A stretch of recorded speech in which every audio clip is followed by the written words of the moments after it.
Grunge Hefner here for a long album review. Deep depth, in-depth, whatever you want to call it, real deep, all over the place, mix match, smorgasbord of everything from the 80s and 90s, really. So, up front, as I discussed in my first video, if you go back and look at my stuff that I've uploaded, I was born 1987, late 80s, and I grew up, early 90s as a small child, and then graduated high school in 2005. So I got to see music change quite a bit. Big music fan, love music, all types of music. Grew up on 80s hair, grunge, R&B, gangster rap, all of it.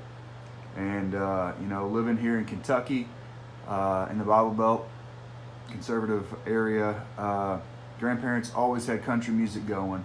So I got a little bit of that too, the Garth Brooks and Dunn, Conway Twitty, old school, Reba McEntire, anything and everything.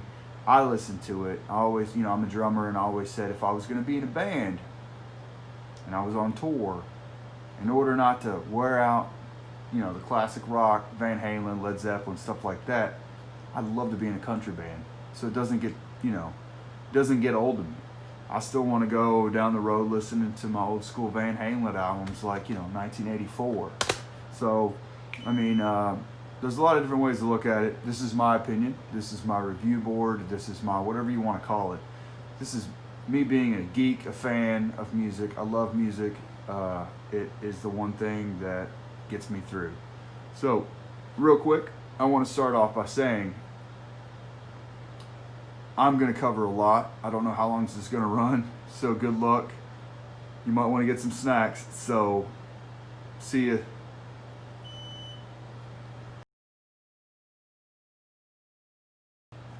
All right, we're going to do this. We're just going to get right into it. I don't really know where I'm going to start. I don't know where it really starts. I don't know where it ends. I'm just going to talk, and you're going to listen if you want to, and if not, you can just find something else to listen to, something else to do. So, as I said, grew up in the 80s, 90s. My favorite thing to do as a child was watch music television, MTV. It's not music television anymore. It's just known as MTV. There's a lot of regular programming, and I don't even know how many there are. MTV 1, 2, 3, 4, 5, 6, 7. I don't even know. I remember whenever everything went kind of dish and digital and all that crap, and it went from cable to whatever it is now. It kind of just fell flat on its face. It was a good thing in the beginning, in the early 80s, before I was born, and it was still kind of peaking, I guess you could say. They had a lot of different things like Headbangers Ball and stuff. But towards the late 80s, music changed completely. Like, I feel like it did anyway. In the 80s, it was like metal hair band, thrash bands and stuff like that. You had like Metallica, and you had like Van Halen and Motley Crue, late 80s. You had like Warrant and like, the other video I just uploaded today, people like that, Rat and Dawkins and stuff, and GNR, LA Guns, which a lot of these albums came out around the time that I would have been growing up, just coming into that. I'd say I did it really early. Hell, I was watching it at 8, 9, 10 years old, when I probably should have just been watching cartoons. So, yeah. I always loved music. I have a theory, though. Some of these 80s bands, such as like Motley Crue, Metallica, Skid Row, even Kiss, I think they put out a grunge album or two. I think they tried their hand at it. It's kind of like when Kiss, was bombarded with the disco era in the late 70s. They peaked 75, 76, and then disco kind of took over the airwaves, and Paul Stanley was like, well, shit, I can do that. So they put out Dynasty, and they put an effort towards a different sound for Kiss. So I think that with the explosion of grunge in the early 90s, some of these hair bands just was like, oh crap, what are we going to do? And they're just scrambling. You also had like bands like Extreme with this album, Porno Graffiti. I think this is like their second, third, maybe fourth release. I can't remember exactly, but this one came out in 1990, right at the tip of the change. And I remember More Than Words being on the radio, and the music video for that all the time on the VH1 and the MTV channels. And it's just like a really weird era for hair bands, and a lot of bands did that. Poison had I can't even remember the name of the song. I'm not a real big Poison. I mean, I'm a Poison fan, but I'm not like a huge Poison fan. I don't have any of their CDs. Back in the MySpace era, Ricky Rocket was on MySpace, and I guess it kind of harkens back to this whole idea why I'm doing this review. When I grew up, they were one of the big bands on TV, and I thought he would be really cool, so I tried to add him as a friend on MySpace, and turns out he's a pretty big jerk, or at least he was to me. I don't know, I've seen other interviews and stuff. He doesn't seem like it all the time. Of course, sometimes you got to CYA, right? You do something wrong, you got to do something right, so maybe it's a mixed bag with that guy. But I have a lot of different musical tastes because of when I grew up. Because not only was like Motley Crue and stuff like that on the air, but 9 Inch Nails was a new thing. LA Guns, they weren't so much a hair band anymore. They were doing things a little bit different and more harder edge. When Kiss put out Revenge in 1992, they weren't doing like the frills. They were doing more leather and skulls, and they were kind of almost going back to their roots. Because like their first outfits on that first album and second album, Hotter Than Hell, Gene Simmons had an outfit that was mainly leather, and then he had this shirt with like a skull and crossbones on it, and it would just looked really deep and dark. So I think they kind of brought a little bit of that back, and I think that's what a lot of the hair bands did, and some of them were already doing that. Wasp kind of already did that. Motley Crue had already kind of transitioned after Girls, Girls, Girls, but one band that really led that fight was Guns N' Roses, and also Skid Row. These LA bands that were kind of harder edged. They weren't about frills and lace, and they did all that from their heart. They did like a real rock metal kind of album. And they lived the life. I mean, it was somewhere after punk, like they were drinking and drugging and doing all the crazy stuff, and they grew up poor and they were living on the streets, so they were just talking about things that they knew, It was more realistic than the hair bands that, wanted to get their hair bigger and wear more colors and flashy stuff to sell records. So you also have other bands like Pantera who, started off, like if you listen to some of their early releases through the 80s, they sounded like a Rob Halford, like a Judas Priest cover band, or they wanted to be more hair metal, which that was the era when that sound was big, so they tried it.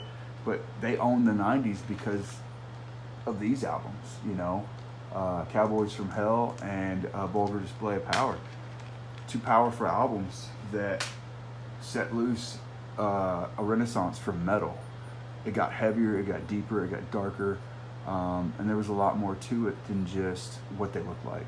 I mean, these guys got on stage. I mean, if you look at the back of their album covers, they're in t-shirts. It's the 90s. You don't need to have a look to appeal to the masses, because you have bands like Nirvana up there, literally like a renaissance of punk. They are literally up there just playing songs that are good songs. And Soundgarden, I can't remember who said it, but if you can't play your song with an acoustic guitar and convey what you're trying to say, it's probably not a good song. There's probably too much in it, and that's saying a lot, because there's a lot of bands that I love, speaking of Van Halen, who have keyboards and things like that, and different effects and pedals and sounds, and Eddie Van Halen with his solos and tapping and like these big drums and all these drums on a riser that kind of affect the sound of the band, and that's what they're known for. But bands like Nirvana and Soundgarden and Alice in Chains, kind of changed that. I mean, there's still guitar solos. I mean, Kim Thayil, Jerry Cantrell, amazing guitar solos. And then one of my favorite guitarists happens to be in the Stone Temple Pilots, which some people don't consider Stone Temple Pilots a grunge band, but post-grunge, whatever they are, I love them. They have a lot of different flavors. Every album was different. But DeLeo Brothers, oh my God, as far as strings go in a band, those guys are who you want to play with, seriously. And, Ray Luzier, who's in Korn now, who started out his career with David Lee Roth, all the way, full 180 here. He actually played with that band 2007 with the DeLeo Brothers and Richard Patrick from Filter. Great band, you should check it out. But I mean, that's what I'm saying, like all these bands over time, now that it's 2020, for the last 10 years or so, have kind of just existed in the same cosmic goo of rock. There's no grunge or, like 9 Inch Nails is industrial, none of that, because, you have bands like REM and Nirvana who set the stage, and Smashing Pumpkins who have these very, very distinct sounds that you don't hear all through the 80s. I mean, there's a lot of other artists that don't get appreciated as much. Bowie was still doing his thing. You have the E Street Band, the Bruce Springsteen E Street Band, and Billy Joel, who are just strict musicians that are still putting out good, just straightforward rock. Tom Petty and the Heartbreakers. There was that side of the 80s that kept that kind of engine rumbling, from Americana, rhythm and blues, and the Beatles and Stones era of rock. But you have bands like Sabbath and Zeppelin and Kiss who kind of made this thing that rock stardom was about a look and about this loud sound. And so I think in the 80s, bands took off with that. As I mentioned to begin with, Van Halen is one of those bands. Come the 90s, though, they're putting out stuff, of course, they've changed lead singers. They're putting out stuff like For Unlawful Carnal Knowledge. Great album, I love it, but it's no 1984 or Women and Children First. And then by the mid-90s, they are putting out almost like progressive rock albums. I mean, there's still that party flavor to it. There's still that Van Halen that you always know and love with Eddie Van Halen solos and stuff. But the songwriting is so deep. But these are dads. These are like older guys that just like to jam. They're content playing in the garage. Not really. I mean, they pack stadiums still at this point. But I mean, really, they love what they do, and they're just doing it because they can. Like I said, it's like a cosmic goo at this point. Everybody has respect for these certain bands, and they do that. And that's the thing is, even though grunge was a very small, minute blip on the radar era, it was a big impact. I mean, you literally had, and a buddy of mine told me, I don't have this album, I don't have Warrant's Cherry Pie, but he was like, dude, you realize that Warrant's Cherry Pie and Soundgarden's Bad Moto Finger came out like the same year, right? It's like, holy crap, I never really even thought about that. And going back to Porno Graffiti by Extreme, I believe it came out the same year that